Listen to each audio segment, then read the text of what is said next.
Read the Bible with me. First thing I'm noticing is that God visits. He speaks, he appears, now he's visiting.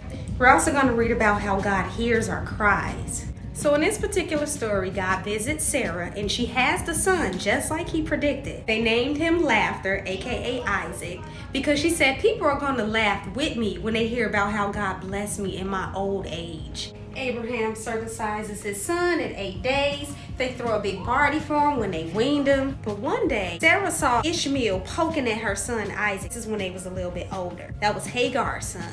And she told Abraham, you better get this chick and her son out of my house. Now, Abraham felt conflicted because that's his son too. But God reassured him, go ahead and send him off like your wife said. I'm going to take care of him. He's going to birth nations. They're going to be good. So Abraham sends him off, packs them a lunch. They out in the wilderness somewhere, and the boy cries. And God hears. But then God sends an angel to Hagar and tells her, go get your boy, hold him tight, because out of him, there's going to be a great nation. He's going to stir up a lot of trouble. Hagar later on is going to marry him off to an Egyptian wife. And here's the thing, this is why I believe he's going to stir up trouble, because wives and mothers have big influence over our boys. And we're going to read later on in the book of Kings where all of the horrible kings had ungodly mothers. Yeah, so this Egyptian wife that Hagar is going to get for her son and don't believe in God, yeah, I can see how he's going to stir up a lot of trouble as God predicted. And so this story is going to end with Abraham making a deal with Abimelech